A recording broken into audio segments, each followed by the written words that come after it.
I'm Brian Winkle, the director of Semiote, and I'm very pleased to introduce our speakers, keynoters, all involved in the Prison Mathematics Project, which is a wonderful reach out program that you may wish to get involved in. And I will let them introduce themselves and talk about the program. And you should know that after this session, one of the breakouts will involve the same people being there just to talk about questions that you may have had as a result of this presentation. So I'm going to turn it over to Amit to start and introduce yourself, please. All right. Well, thank you so much for that introduction. And yeah, my name is Amit Sahai. I'm a professor of computer science at UCLA. And I'm here to talk to you about the Prison Math Project. So my involvement with the project dates back about a year and a half, so not that long ago.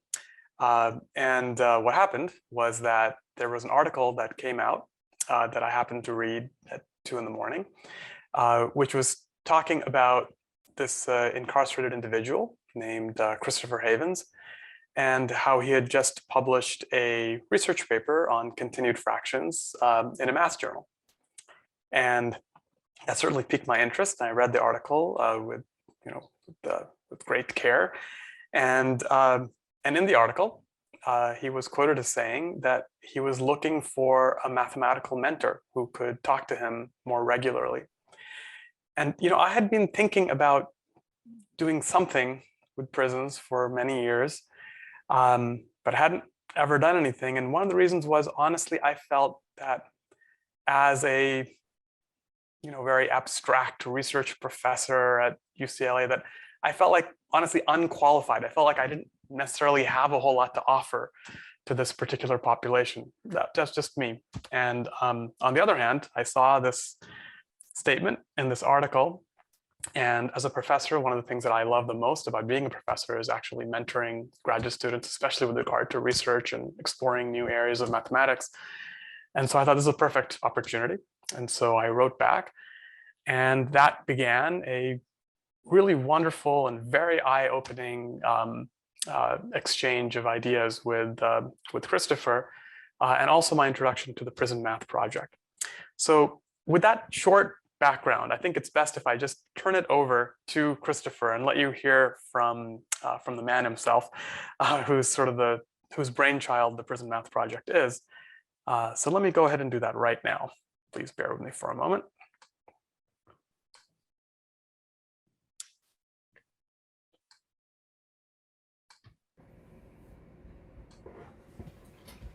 Hi everyone, my name is Christopher Havens, and I'm the miscreant among this group of mathematicians.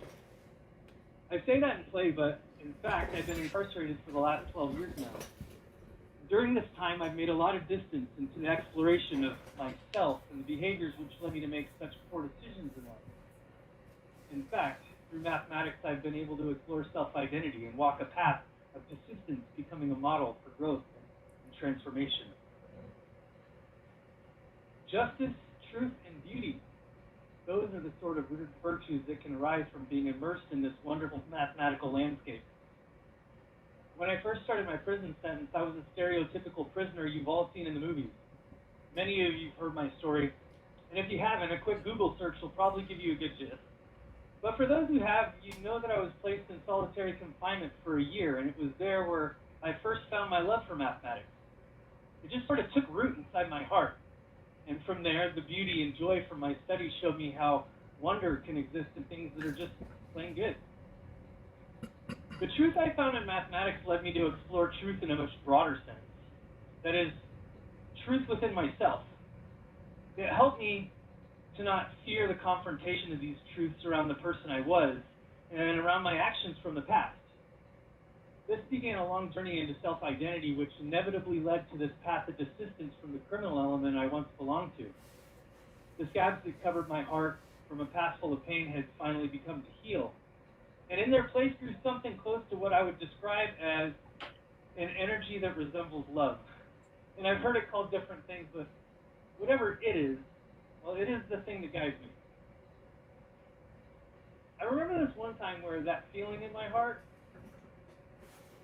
and I found myself standing in front of a white concrete wall in my isolation cell. And within the span of a moment, I no longer saw this as a barrier for my confinement.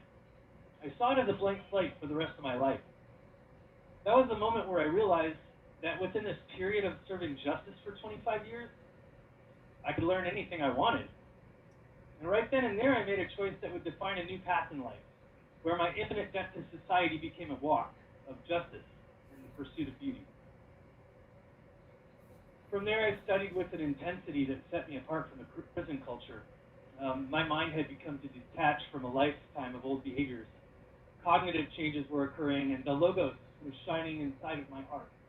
Yet, even though I was surrounded by beauty and numbers, the mathematical landscape, it was sterile in a sense, and there was something missing. I just couldn't really tell what it was.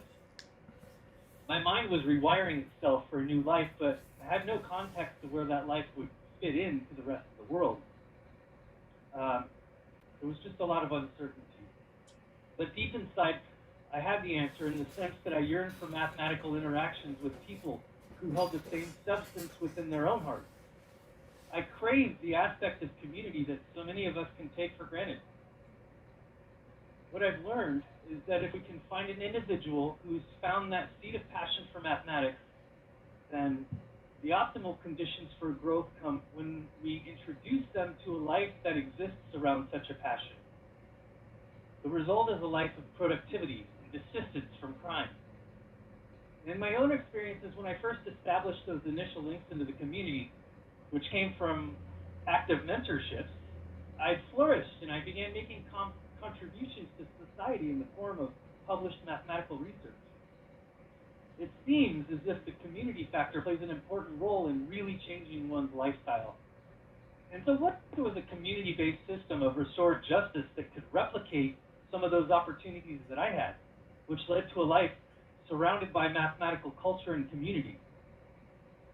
The Prison Mathematics Project, or for short, PMP, is such a system. We're a 501c3 nonprofit organization which uses mathematics as a way to help incarcerated individuals reshape their life, where we reduce recidivism through an increase in desistance. The meat of our organization consists of mentorships between members of the mathematical community and prisoners who are actively engaged in self-studies. Most of our incarcerated participants are pursuing their education inside prison and have exhausted the options available through their educational system at their local institutions. Some have sentences which are also just lengthy enough that policy prohibits them from participating in certain educational programs. Yet, still, they study regardless.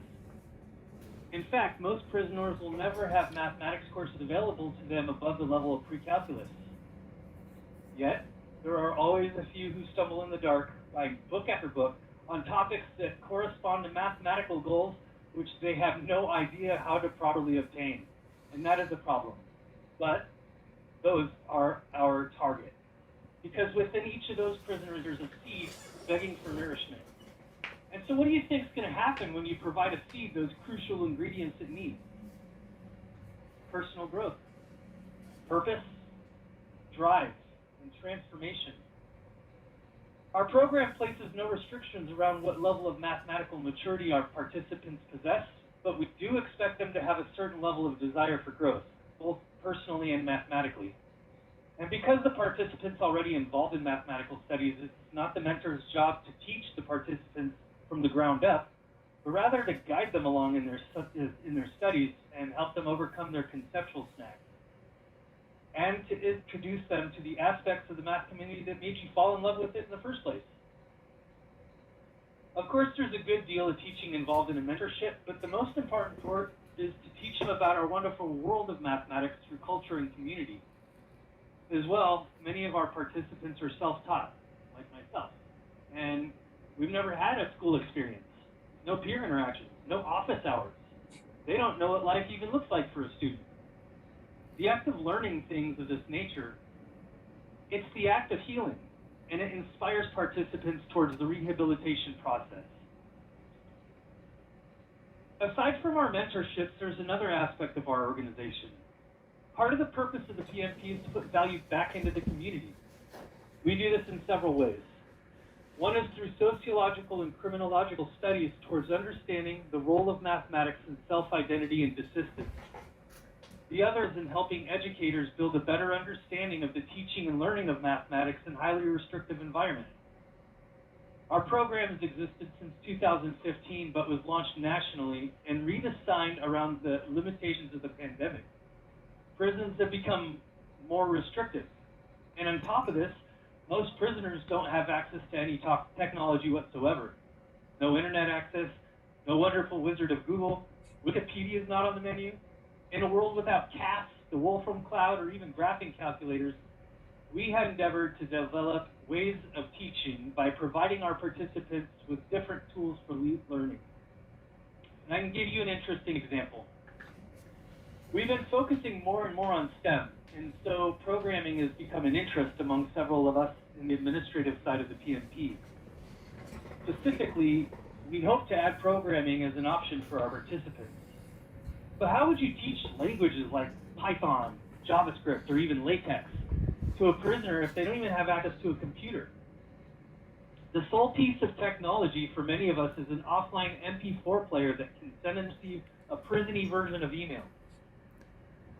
Amit, Sahai, and I stumbled across this solution while I was learning JavaScript and was interrupted by the loss of my own laptop. Our solution was to simulate a console on this secure email system, allowing a prisoner to send code and quickly receive the executed code back from the PMP organization. So, after some slight improvements, now we hope to bring programs to people who don't even have computers. And here's the exciting thing. For the first time ever, we have a sample space worthy of all sorts of wonderful studies. And we have a whole lot of math lovers, all who live in highly restrictive environments. So, how would you teach, say, differential equations to somebody with a complete lack of technology in our modern world? How could we use this to get a better grasp on the teaching and learning of math in restrictive environments? Ladies and gentlemen, I invite you to explore these topics with us so that you can help us redefine what productivity looks like in prisons. Help us use mathematics to make the world a safer place through justice in the pursuit of beauty. Thank you.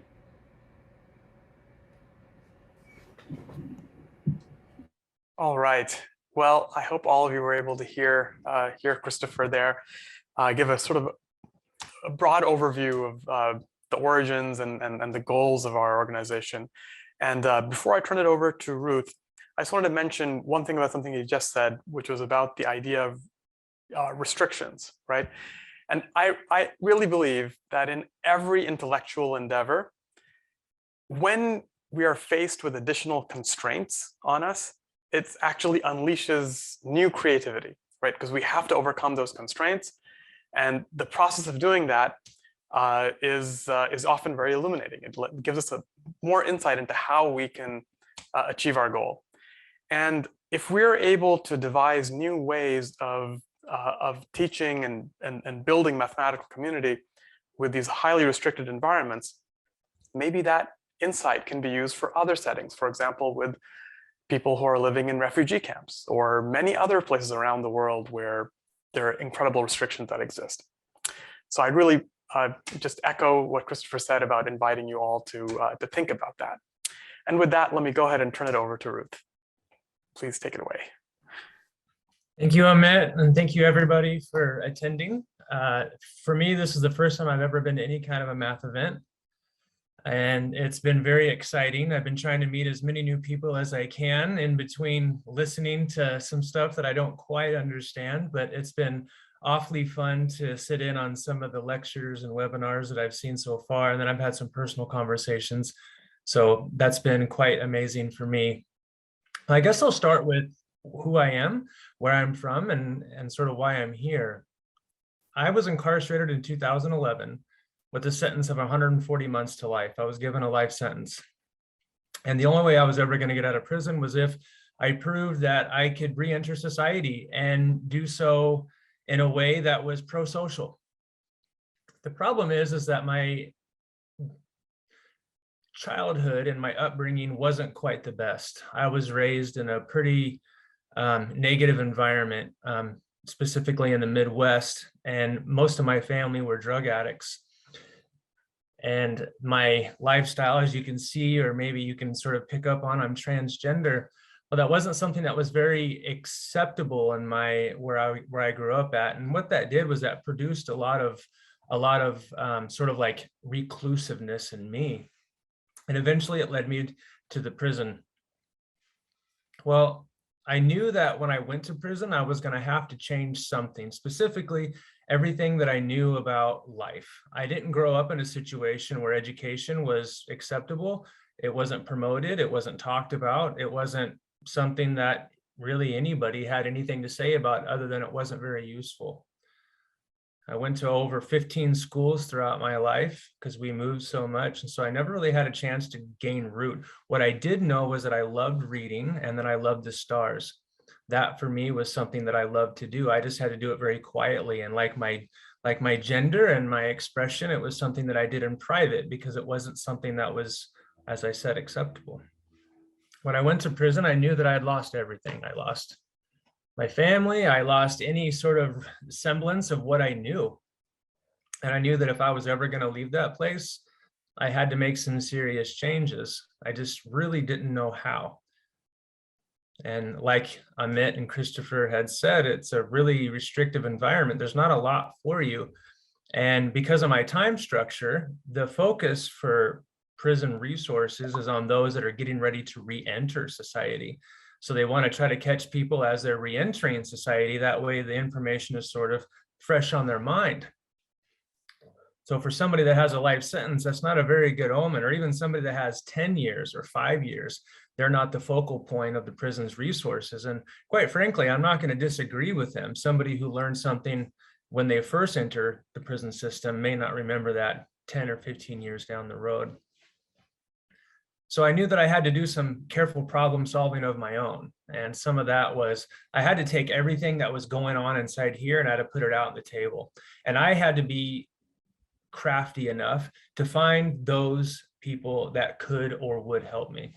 And so over time, I found a lot of amazing people, and some of the most amazing people that I found came from within the prison system. There were some that were outside the prison too, and they were amazing and still are amazing in my life, but it was those that were inside, they're the ones that really surprised me. When I first fell, and you'll see this sort of quoted in the newsletter we have there in the main room, you can download that off the site, but there's a link to it there.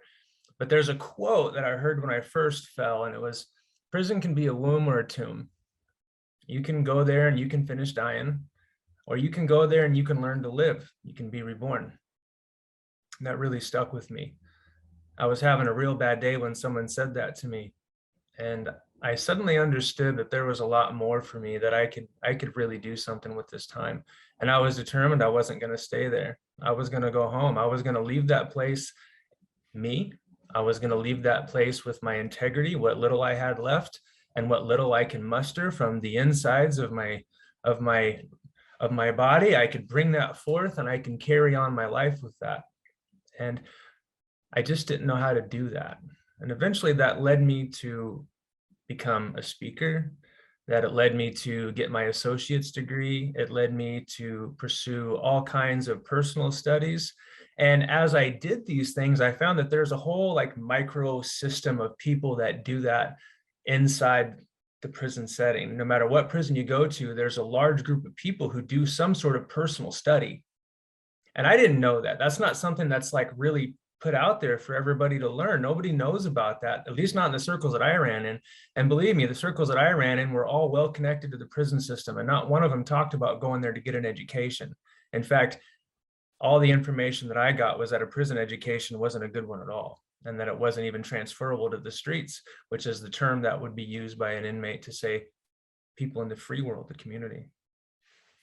So I wasn't really thinking about that till I got in that situation. I realized that actually there's a lot of information to be had, and there's a lot of transformation that can occur in that particular setting. So I took full advantage of it. And eventually that led me to meet Christopher.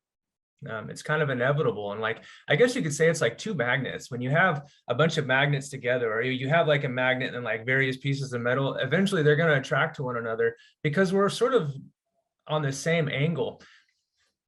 It eventually led me to publish my own research in criminology, specifically on desistance and prison culture. And that'll be coming out later on this year. And one of the things that I really put forth is that there's 3 types of inmates. There's those that are actively persisting in crime. These are the people that go inside and they really have no intention of stopping whatever it is that they're doing. They're going to continue to be some form of negative influence on the environment and on themselves and on the people that are in that environment. And they really kind of use that time to craft more criminal behavior. And I'd say that's a pretty low percentage of the people that are incarcerated. Then we have what I refer to as passive desisters. This makes up the majority of the prison setting. These are people that go in, they don't want any trouble, they don't want to reoffend, they don't want to do bad things anymore, they want to figure out how to make their life better, but they really don't know how. There's not a lot of guidance for them. They sort of do the bare minimum. Really, the purpose for them is to be safe.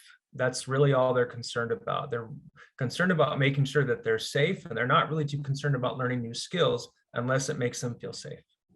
And then we have dedicated desisters. And these are people like Christopher and many, many others who do something to refocus their energy into improving themselves. These are people that are determined that when they leave prison and while they're in prison, they're no longer going to be a part of that criminal lifestyle.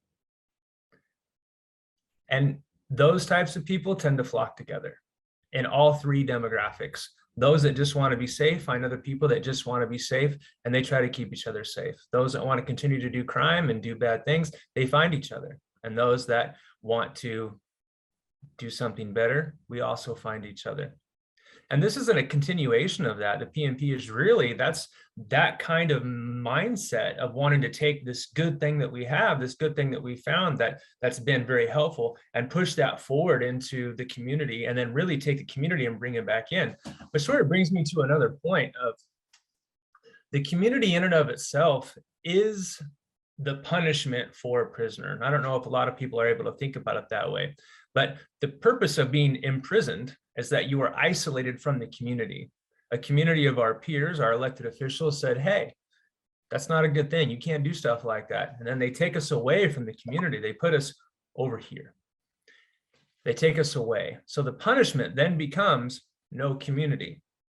And we are now adopted into this new community. And that's the purpose of imprisonment, that while you're isolated, while you're away, then you find something better about yourself, and then you reassert yourself, or you're allowed back into the community. That's the purpose of prison. So then I'd like to talk about the currency of prison. A lot of people may think that currency in prison is not something to really focus on, but it's something that I would assert that it is something to focus on, because the primary currency in prison isn't money. It's not food, and it's not resources. It's people, it's you. And it's not those that are incarcerated, it's those that are not incarcerated. They become the biggest resource, the biggest sign of status among the prison community. It has nothing to do with charges. It has nothing to do with money. It has nothing to do with any of that.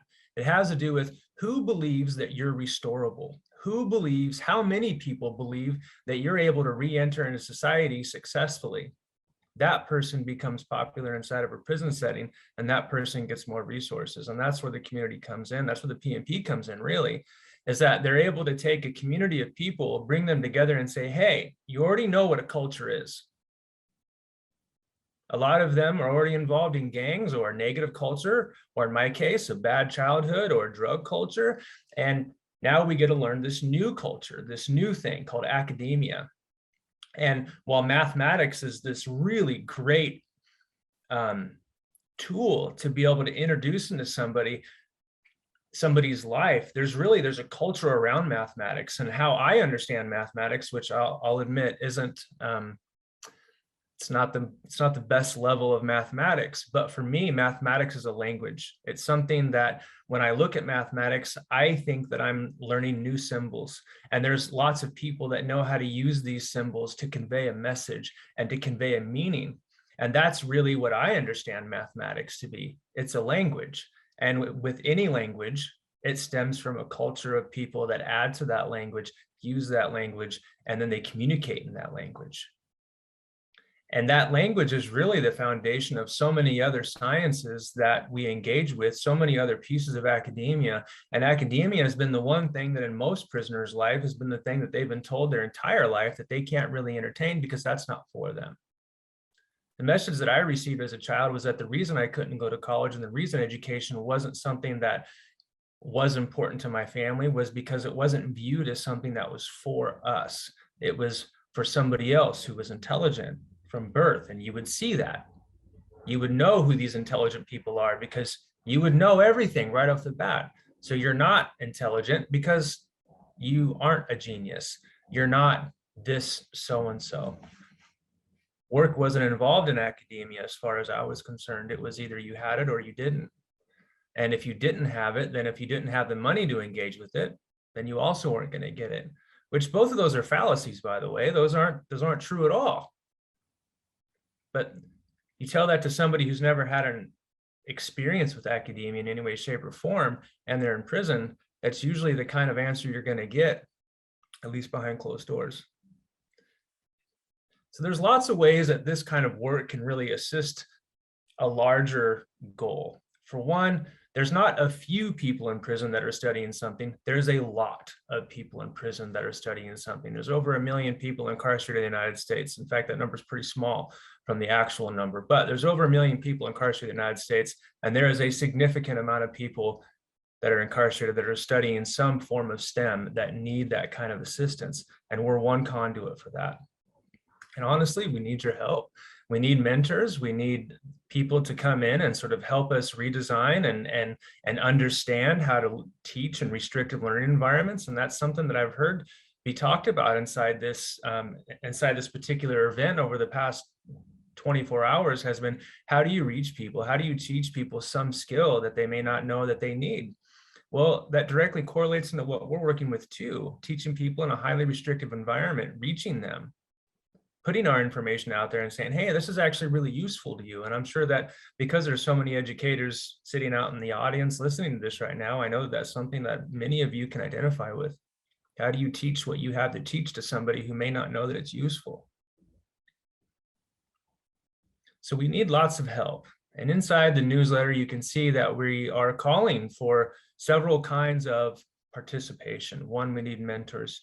Two, we need financial support. We're a 501c3. That's what we do. We need that. And then we also need other kinds of help. Those of you that have ideas for how to take the statistics that we have or the research that we're engaged with, make it better. We're always looking for ways to partner. And with that, Trubee has a lot more information about sort of like the nuts and bolts. He's an amazing participant, amazing member of our administrative team, I should say. And he's sort of, and I would call him an architect of the communication system that we have, but he's an all-around amazing individual. And so he's going to take it from here. And I just really appreciate your guys' time and your attention today. And I'll be around for the next couple of days and after the event today. So feel free to reach out to me at any point. Be well. Great, thank you so much, Ruth. I am going to go through a brief slideshow opportunity to share it. So I will quickly share screen and then get started.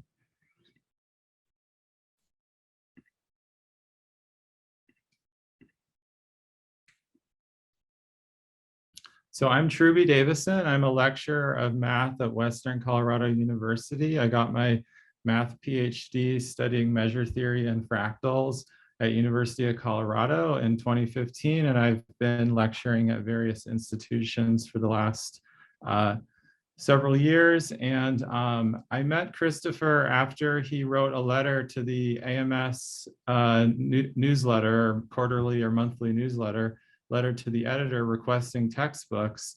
And his letter was quite profound, and I reached out to his email address, and I got to know him through a series of phone calls. And he also had an interest in fractals and measure theory, so we bonded over that. And his story was quite profound and incredible. And towards the end of 2020, so I first met him in June of 2020, and towards the end of 2020, he asked me if I'd like to be a part of the administrative team of his organization, PMP.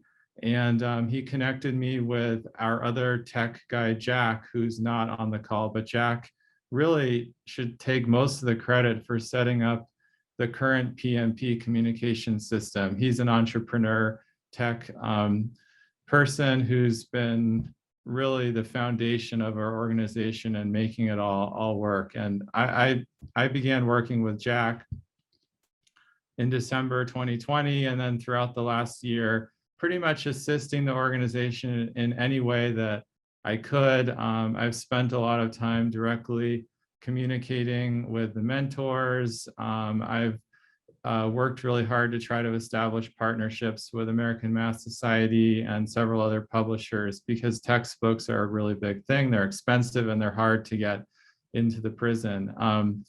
So just with that, I wanted to share a couple anecdotes of my experience so far. And one thing that really struck me was last fall, we established this partnership with the AMS, and they're able to donate books to our advanced math participants, which is fantastic. And one of our participants wanted a book on applied stochastic analysis, so I was processing that order. And I was processing this order, and this was his intake form. Sorry, I got a little off track here. My laptop was freezing. So when we ask for information from our prospective participants, we want to know their current math ability, what are their goals and such. And his excerpt was screenshotted here, and it says, once I finished my degree, I took a senior level vector calculus course. I passed the course, but it was basically me being sent a textbook, which I had to study on my own. And then when I was processing this request, the address was death row, DR2. And this was really an indelible moment, because this person, I cross-checked with our, with our other database, and sure enough, he's on death row.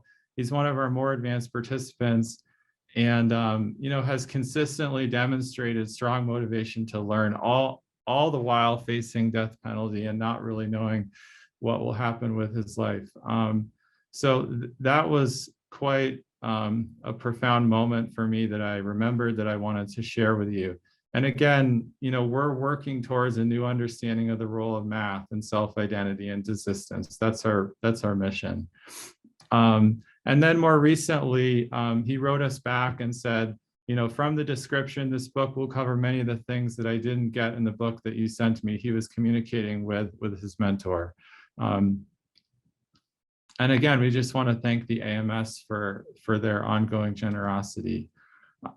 Another one of our participants shared some of the emotional and psychological challenges that he faces while trying to do work in prisons. I've talked to Christopher about this, and you can't even imagine all of the things that they have to overcome just to try to learn Calculus 1 or whatever they're trying to learn.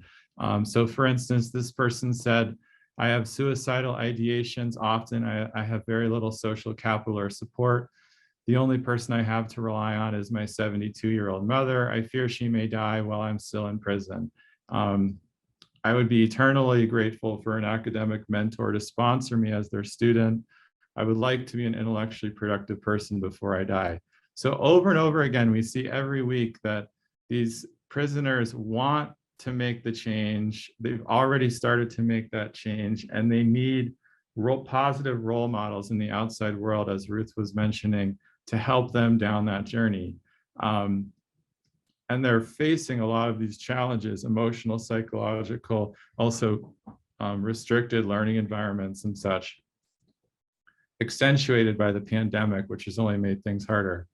I wanted to show for you some of the back and forth that our mentors and mentees work with. So in particular, this participant was learning the ratio test, and if you look at his work, you can see that he correctly showed that this infinite series converges using the ratio test, but then he wanted to try to show it a different way by factoring out this k+5, which you cannot do, obviously, because it changes as k changes. It's not a constant, but he asked, can I do it this way? And one of our mentors responded with an excellent explanation saying, you did it correctly in the first, your first attempt, but no, you can't factor the K+5 out. So, our back and forth has real math happening in almost every letter. This participant is learning linear algebra and was learning how to find inverses of a matrix, and then realized that he had a 1/0. So he's found a singular matrix. And our mentor responded with a very encouraging response, talked about singular matrices, and really planted the seed for motivation for him to keep learning about this subject. So I think, it's not only did she answer the question, but also later down in the letter, she had more information about where to go from here and why this is important and such. So these are standout interactions between mentor and mentees. This is the kind of thing, if you become a mentor, that you would be involved with. We've already sort of introduced the PMP, so I'm going to skip through this. We've learned about Christopher and his story, overcoming solitary confinement and finding math as his new passion that led him on a new life trajectory.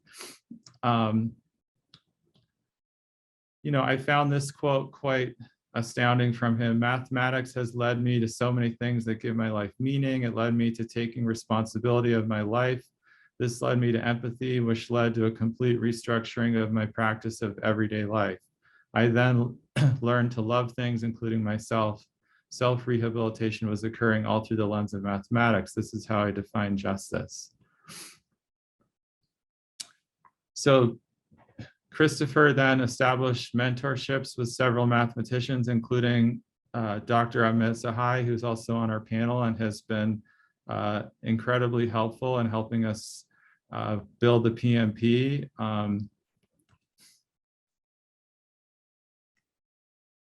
How does the PMP work? Well, we have prospective participants submit in the mail an intake form with an intro letter detailing their goals.